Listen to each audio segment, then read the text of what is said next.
Our honored guests, dear friends of John, 你好吗?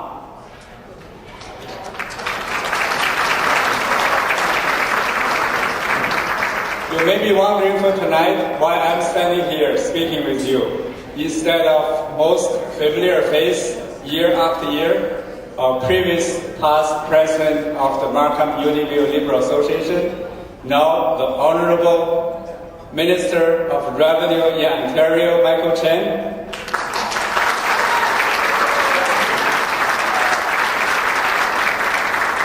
You must be amazed, because I'm amazed how many Ministers of Revenue this association have produced. For the people who do not know me, my name is Thomas Chu. Actually, I have been with this Federal Liberal Association with John for quite a few years, since year 2000. I still remember the first year John entered the political career, and I was there with you. So here tonight, I'm just saying a few words on behalf of the Markham Unionville Federal Liberal Association, and also on behalf of the current president, Pat Howell. Unfortunately, Pat cannot be with us here tonight because her family is priority. So that I'd like to say a few words to welcome everyone, to thank you for being here, to support John, to support Markham Unionville Liberal Association, and also to support the Liberal Party of Canada to redefine our country. So I would also like to thank all the co-chairs who will be recognized later on, and also the volunteers and John's staff, or Lisa still busy working outside. And finally, I also want to thank our very special guest, the Honorable Gerard Kennedy, being with us here tonight.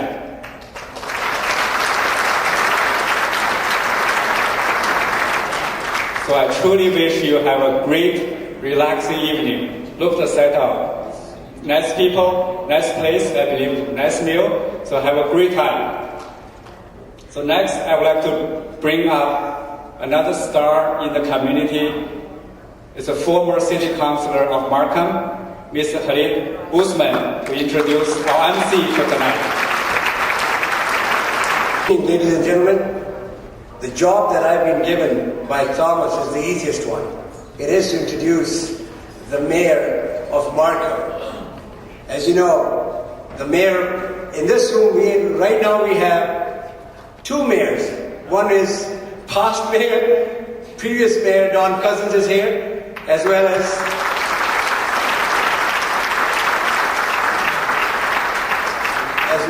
our present mayor of Markham.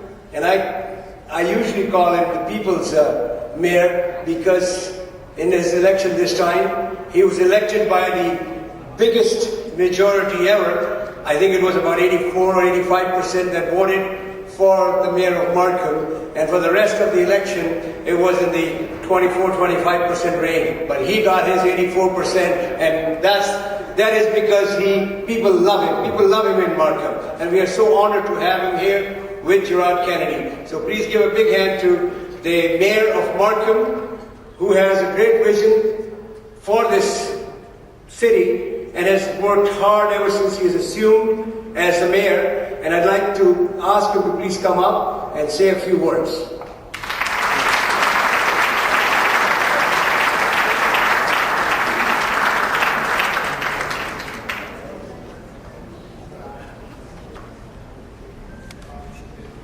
Well, thank you very much, everyone. Good evening, and thank you for that wonderful introduction. And I know, Hallett, you are missed in the political circles here at the town of Markham, but it was great that we were able to create a new position at the town chief cheerleader. So thank you very much for that wonderful introduction. We are here tonight to have some fun and also to raise money for John Mccallum. John Mccallum, who's right there. John, stand up. And thank you very much for the outstanding work that you did. And of course, as Hallett said, we're going to hear from our keynote speaker, Gerard Kennedy, and you're going to be more appropriately introduced later on, but please acknowledge our keynote speaker, Gerard Kennedy. Thank you very much for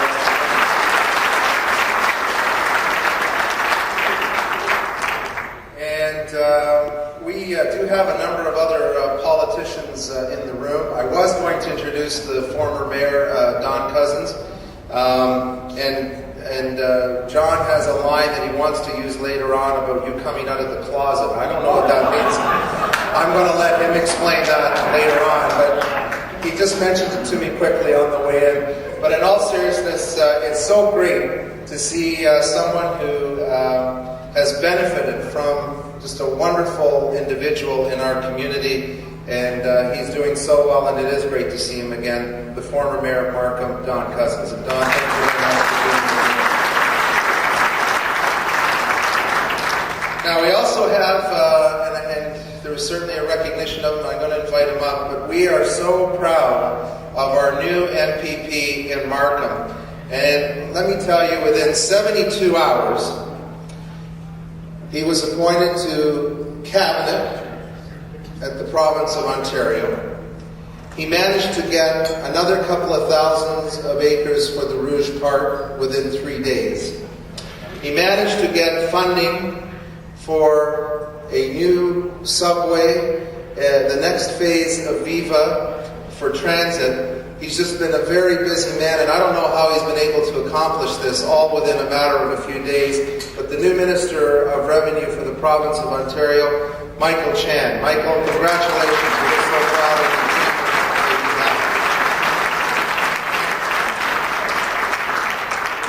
Now, we also have a number of members of council, and I have to tell you that we do have tremendous success here at the town of Markham. And it's because of the political leadership that we have on Markham Council. And I think most of the Liberals are here tonight that are on Markham Council. I'm not sure. But anyways, they're here in support of John for sure. And I do want to mention Regional Councillor Jack Heath is here. Jack, welcome. We have Ward 5 Councillor John Webster. John?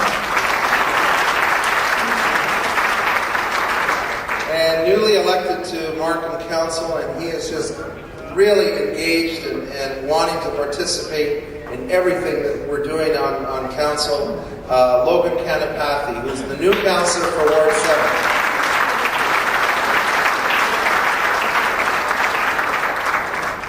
Now, did I miss any members of Council? Because it's tough when they're all crowded around the bar, and you can't see who's all here, but...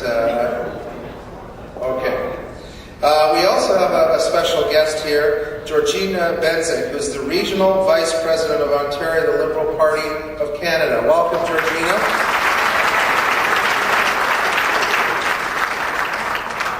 You're not here spying on us tonight, are you? No, you're here in your capacity. We welcome you, and you're doing a great job within within the Liberal Party of Canada.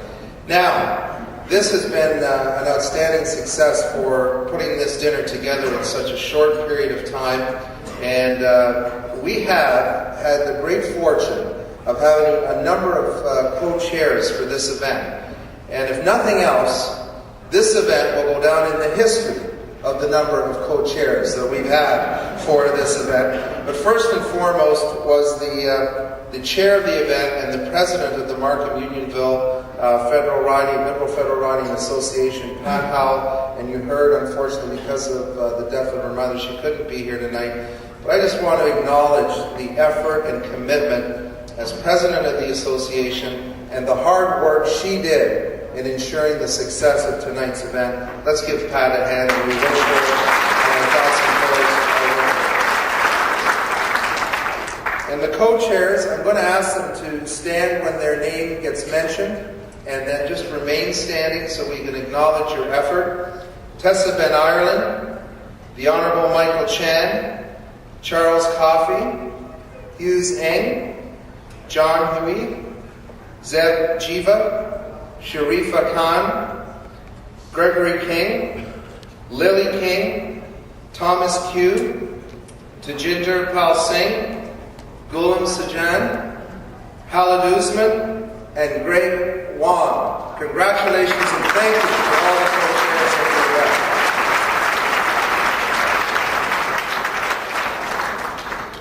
And on the heels of attending this event, we want to let you know and get ready and put this date in your calendars if you have your Blackberries.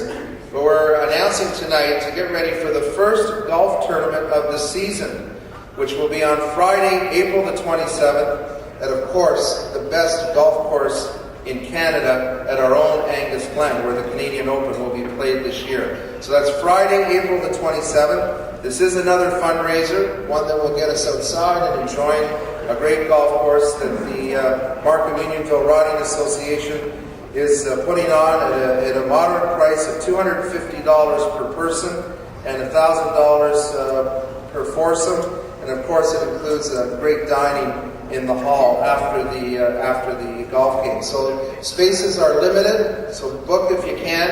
And Pierre Bhakti, are you here? Are you one of the people they should see? If you'll take their money anyways, that's for sure. I know that. And of course, the event, we just want to let you know, you just never know when an election might get called this year. And so to let you know that that golf tournament will happen whether an election is on or not. So it is on. We're going to have fun at the golf tournament. And if the election is on, the only prerequisite is everybody wears red pants. Is that right, Sean?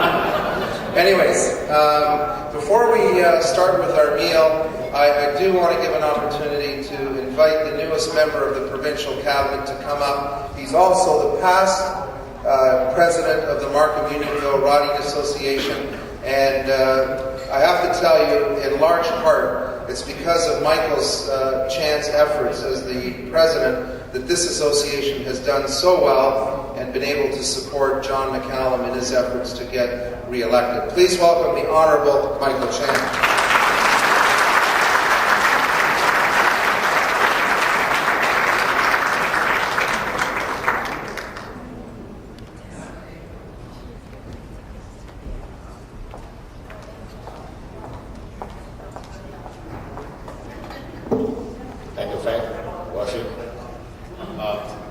I have two jobs tonight. One is to say a few words. I just did. The other job is to invite someone to sing. I think it's the national anthem. I think it's a lady that supposed to sing. I forgot her name.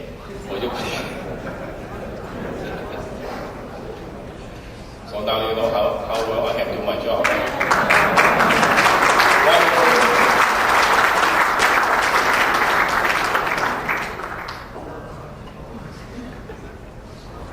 Please welcome Gillian Grossman to sing the Canada National Anthem.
suppose I continue to say a few words.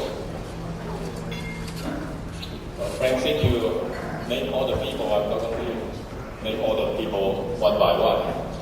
But, good evening, honored guests, ladies and gentlemen. This is really a gathering to me, gathering of friends, united in a common purpose, and that's to, number one, raise money. Number two is to defeat the Habertories. I am particularly happy to be here tonight for a number of reasons. As both of you know, John and I have been good friends and good Liberals for quite a number of years. And it was really my honor, John, to serve as your arriving president since 2000. We went through a couple of elections, I think a total of 3. I think we really had a good time. And the best time is every time we went for election, you won. I am still, John, excited to be helpful when the next one comes. When the next campaign, one that I am certain it will be again a success to you. I believe that good fortune and hard work usually go arm in arm. I know John is no stranger to hard work. His period cabinet posting with Mr. Jean Chrétien and Mr. Paul Martin attached to his capability and his expertise. And he has been an excellent finance critic in opposition. I also want to take a moment to thank John for all his hard-fought effort to push for federal funding for the local transit improvements. This is the type of MP we want and need, a proven leader with experience and vision that drives him to get results. John, I am honored and more than willing to work shoulder to shoulder once again to ensure that you will return as MP for Markham, Unionville, whenever.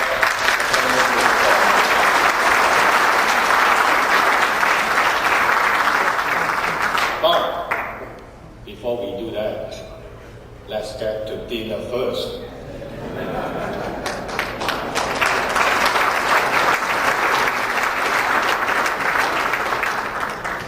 And you're being charged no provincial sales tax for this dinner, right? Tonight, is that how? Anyways, before we get on with the rest of the program, what we're going to let you do, because we know that you probably come from work and straight from meetings, is just to have the first round of food with our salad, and then we'll be back to hear our keynote speaker. So enjoy the first course.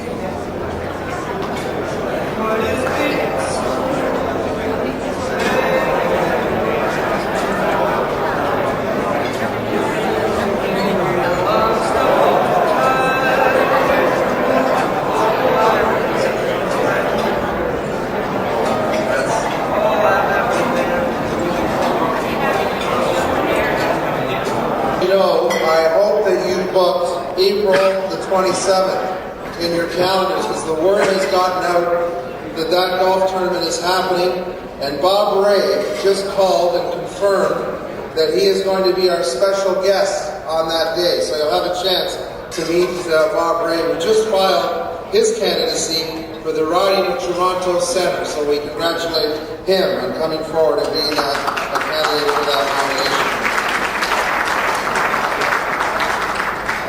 Now, it's a great privilege for me to introduce a man that I met, well, about 7 years ago, a little over 7 years ago. And that is our MP for Markham Unionville, John Mccallum. And as many of you know, John Mccallum was first elected in 2000, re-elected in 2004, and again in 2006. And he's held various portfolios. as Minister of Defence, Minister of Veteran Affairs, Minister of National Revenue, and Minister of Natural Resources. And he currently is the finance critic for the official opposition. He certainly recognizes the importance of keeping Canada on a sound economic course. And he's busy with the income trust issue and preparing for the upcoming budget. So those are the official positions that John Mccallum has held. But I want to let you know, as the local MP, John makes a real effort of getting out into the community, not only attending events, but meeting with organizations, meeting with the various cultural groups that represent Markham today. And he's had an outstanding record, even when he held these positions as ministers, the various portfolios. John had a great record of being in the riding. Sometimes he'd be halfway across the world, come back and make an effort to be at a local event. Minister Chan talked about the fact that without John's support, very strong support, when York Region came forward and first proposed the Viva transit system, a transit system that is being developed into a rapid transit system for York Region, we would not have those blue buses rolling on our roads without John Mccallum's strong support around the cabinet table. And we thank you, John, for that achievement.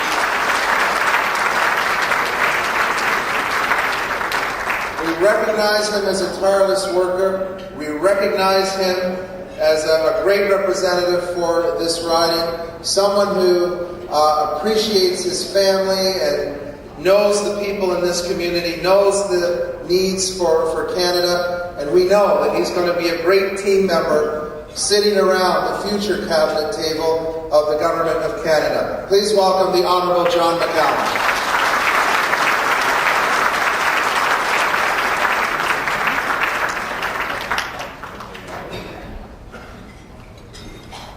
Thank you very much, Frank, for those very kind words. And good evening, ladies and gentlemen. To all of you, the many familiar faces, and to some of the new faces, first and foremost, I say thank you. I say thank you because nowadays, fundraising for political parties is a bit like extracting teeth. It's not that much fun for the extractors, and for that I am hugely grateful to the co-chairs. And it's not that much fun always for those who are the extractees, that is to say all of you. But I really thank you. You must know that it's extremely important. We might have an election anytime, and I am delighted to see so many of you here, and I am immensely grateful to you for your support this evening and over the years.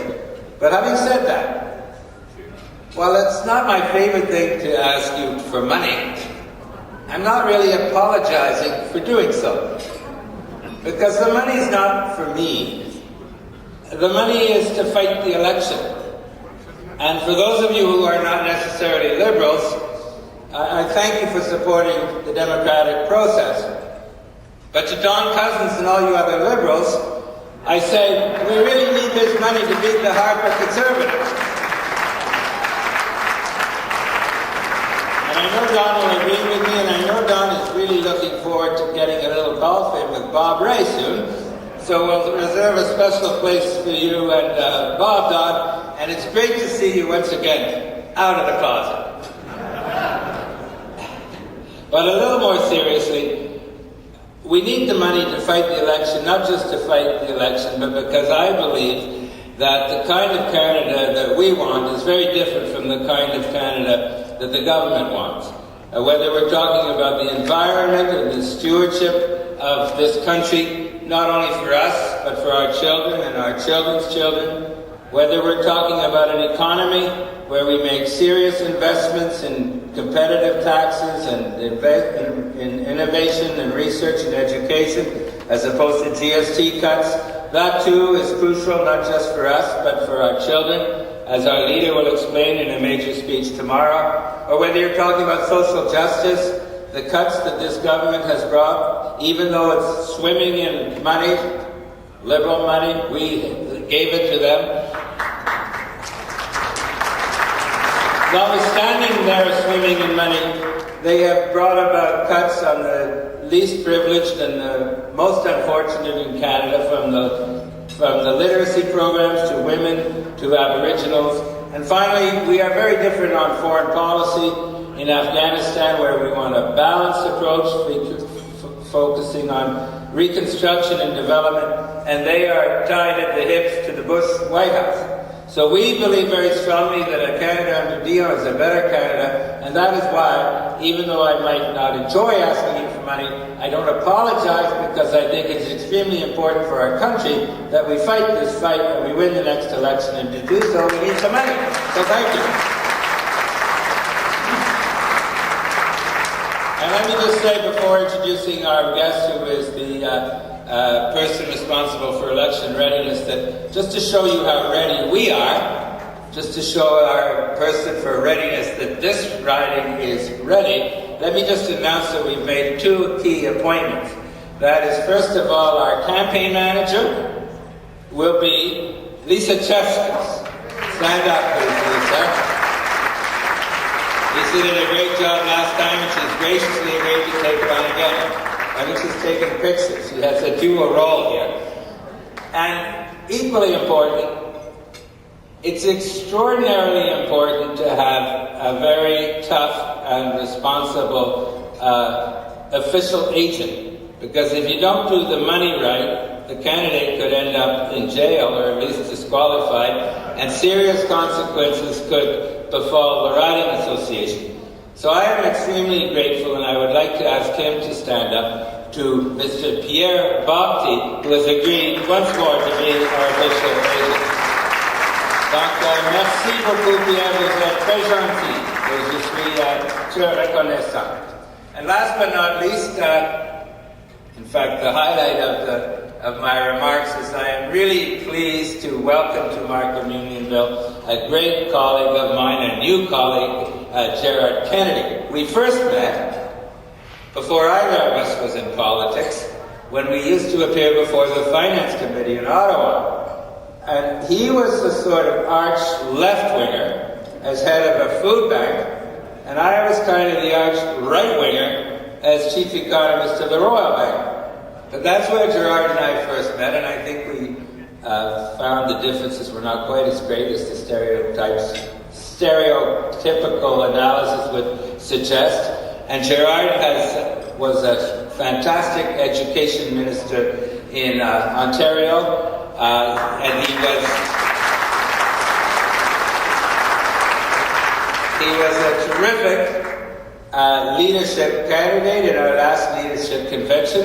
He did extraordinarily well, and he had something to do with the victory of the current leader, Stéphane Dion. And let me just say that all of us in the Liberal caucus and the Liberal Party are 100%, 1,000% behind Stéphane Dion in joining him and supporting him in winning the next election, and we have Gerard to thank in large measure, or in significant measure, for bringing him to us. So thank you, Gerard. The last thing I'd like to say about Gerard is he did a fantastic job on Mike Duffy yesterday. I don't know if any of you watched Mike Duffy. Most of you might be earning a living at that time.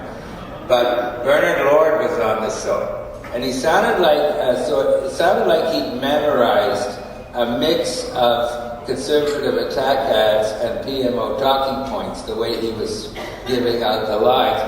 And Gerard just sort of, with a smile on his face, sort of popped that balloon so effortlessly. I couldn't help laughing, and I thought he did a fantastic job. So Gerard, you're a wonderful addition to the Federal Party. Ladies and gentlemen, join me in welcoming Gerard Kennedy.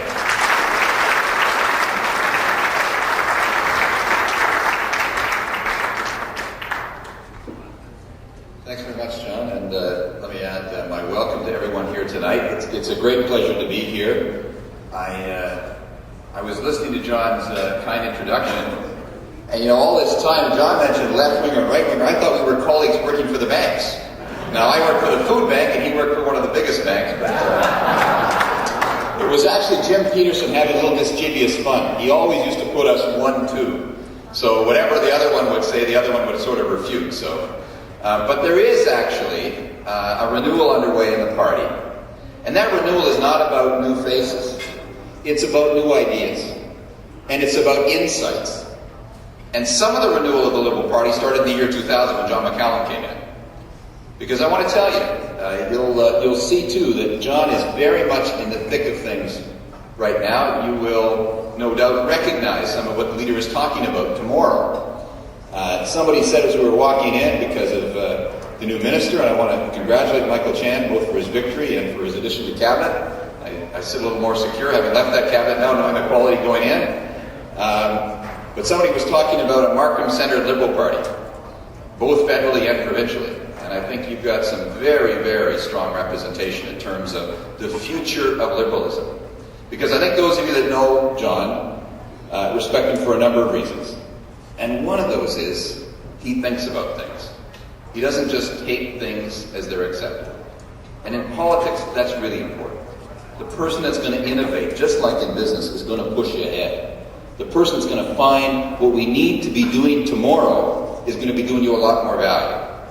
And I know John wasn't apologizing for his money, and so I'll just compound that by saying I think you're getting good value.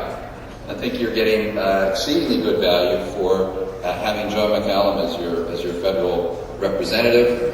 And he is part of a renewal that is going to matter.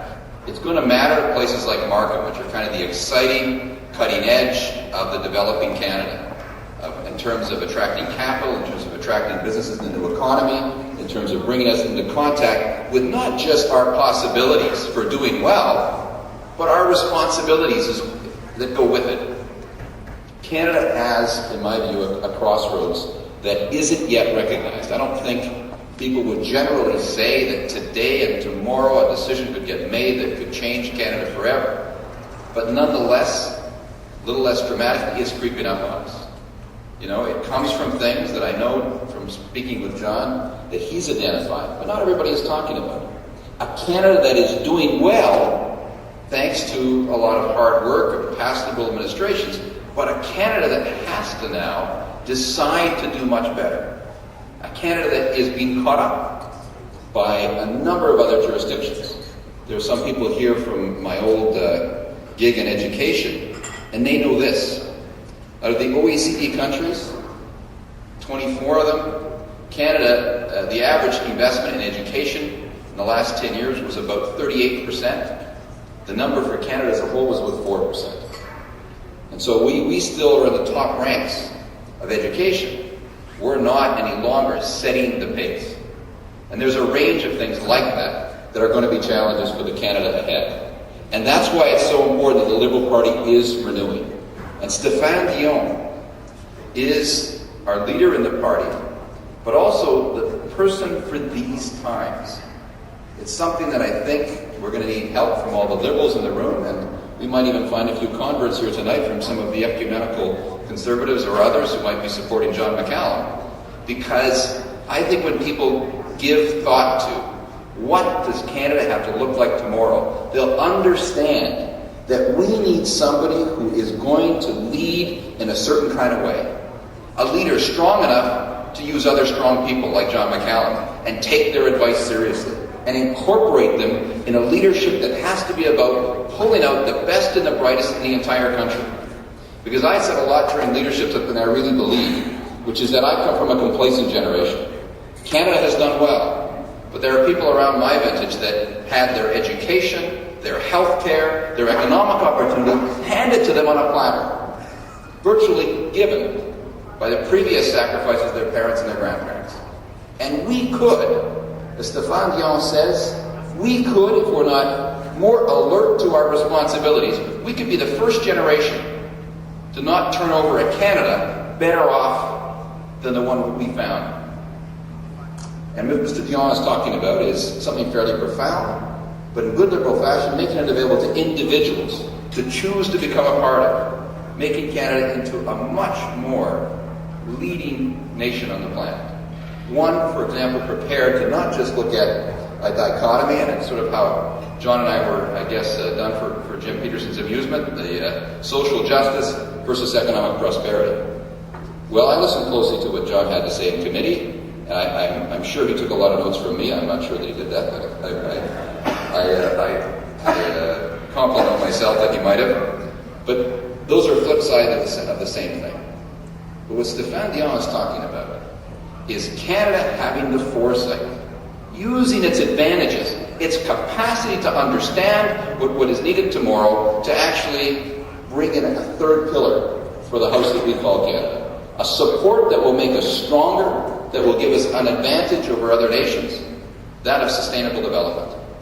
To become the people who are not just the biggest users of resources, but the best stewards. To advantage our businesses, not let them fall behind by having other regimes elsewhere in the world have a march on us, by having the technologies and the industries that are going to meet the new needs of tomorrow. There are very few people, in fact, that wouldn't acknowledge that greenhouse gases are going to have to be dealt with, and climate change is a real challenge. And our businesses are up to that challenge if we can set the playing field. And that's the difference. You look at the difference between what Liberals are capable of and what Mr. Harper's particular band of Conservatives are capable of, and it really comes down to the kind of leadership that you're going to get. The leadership that would allow us to be able to pull together our industry, our academia, our outlook in terms of our not-for-profits, a sense of that everybody will stand to benefit. In short, a national purpose. That's only going to come from a leadership that is capable of understanding and listening and bringing everybody in the room. Mr. Harper, I'm sorry for those who are of that persuasion, and I'm glad to know that people are popping out of the closet here and so on in terms of the Liberal Party.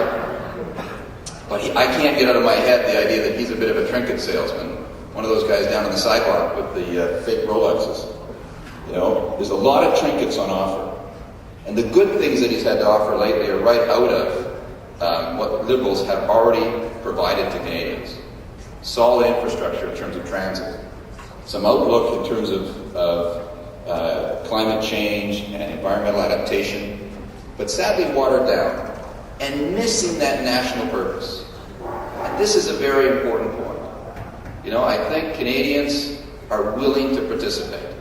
I spent 23 years working in one capacity or another in the public service, although the food banks that we put together had not a dime of government funding. They rested instead on the insight that most people, and the more successful they are, the more likely they are to adhere to this. Most people, when given the choice of doing something that is going to benefit themselves, or something that is good for them, but also good for their friends and neighbors, will choose the second one. We'll choose a little bit harder challenge, but the one that will benefit more people, as long as it's also in their interest. And that's something that Mr. Harper doesn't understand. It's something that Stéphane Dion does. Let's consider the particular history that Stéphane Dion brings to the current proposition and the current challenge of grabbing Canada by its lapels and pulling us ahead. Pulling us ahead not by force, but by persuasion and by engagement. This is the Stéphane Dion that Jean Chrétien turned to after the referendum that put Canada so much into the balance, hanging by the thread of a few 100,000 votes. In fact, it was actually Aline Chrétien who pinpointed Stéphane Dion as the person to come forward. Stéphane Dion fought every single day against the separatists in his province, took the lashings of a whole group of people for standing up for Canada, for putting down the small-mindedness that emanated from people who would have us be less than we are, and who, with Mr. Chrétien, brought in the Supreme Court reference and the Clarity Act, that give Canada the stability that make us a good place to invest and a good place to live, and a place where we have a future prospect of finding a permanent accommodation with the people of all different backgrounds in this country, but particularly with the people of Quebec. Stéphane Dion, who in the time before climate change was generally accepted as something we needed to take on, in fact, before Mr. Harper joined his 12-step program from becoming a climate change denier to someone who would do something more, Mr. Dion was there representing and appreciating just how much of both a challenge and an opportunity that this had to be, and got signatures in Montreal, got a plan in terms of Kyoto, got money flowing, agreements signed that Mr. Harper came in and ripped up and threw away, and only latterly found somewhere in his anxiety about being out of step with Canadians. This is a Stéphane Dion that I think Canadians will appreciate as a leader for these times. They're the times where a political party can no longer come and just offer you trinkets and some of your money back. And it's something that I think that Liberals themselves realize is going to be good for this country. Where we have to, and something I know is shared from the discussions I've had with John, is be a kind of political party that is very clear, much like the party that Michael Chang is part of. Here's specific things that are going to happen. Whether it's reducing class size, or getting achievement in terms of increased test scores, or bringing down the dropout rate, specific achievements in provincial government had, we, a Liberal party, a progressive party, but a fiscally responsible party, are going to show results. And in doing so, make it possible for everyone in this room to be connected, to be engaged in where this country is going. The difference between Stéphane Dion and John Mccallum and Stephen Harper, wait a minute, it's only Stephen Harper, there is no one else there. But Stéphane Dion, John Mccallum, Michael Ignatieff, Bob Ray, a whole range of people that are involved in the public good on behalf of the Liberal Party, is that they're not just wanting to run the government. They're wanting to lead the country. They're wanting to set the pace. They're people who believe that government isn't everything, but the things that government needs to do and should do well. And that we are a people who have come together, a Canada of welcome, a Canada for years and decades now has established itself as a place that gets stronger by successive generations of people who choose to be here. And strong enough to change in a way that will really have an impact, not just here, but around the world. How we take on assignments like Afghanistan, how we are reflected in terms of the real challenges of not just having globalization, but setting the terms for globalization. There's a Canada there waiting to be had. And what Stéphane Dion knows is that it's not his decision. It's not even John Mccallum's decision. It's all of our decision. We make that together, and there's nothing we can't do. Thanks very much. Merci beaucoup.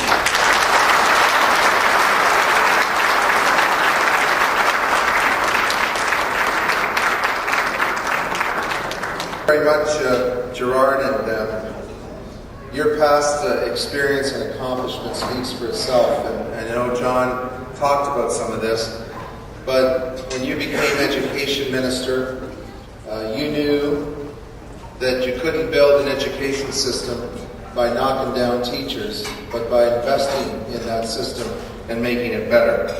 And tonight, we've seen your sincerity, your determination and passion. And no one can say that you're a complacent member of your generation. You're a doer. And with the new Liberal team that you've outlined, and a new team with new ideas, we know that you, Stéphane Dion, and the whole team will get out there and convince Canadians that this new team with the new ideas is about delivering to New Canada. Thank you for your message tonight. If I could invite Gerard Kennedy back up, John Mccallum back up, and all the event co-chairs, if you'd like to just join us for a group picture with John Mccallum and our keynote speaker tonight. So all the event co-chairs just come up.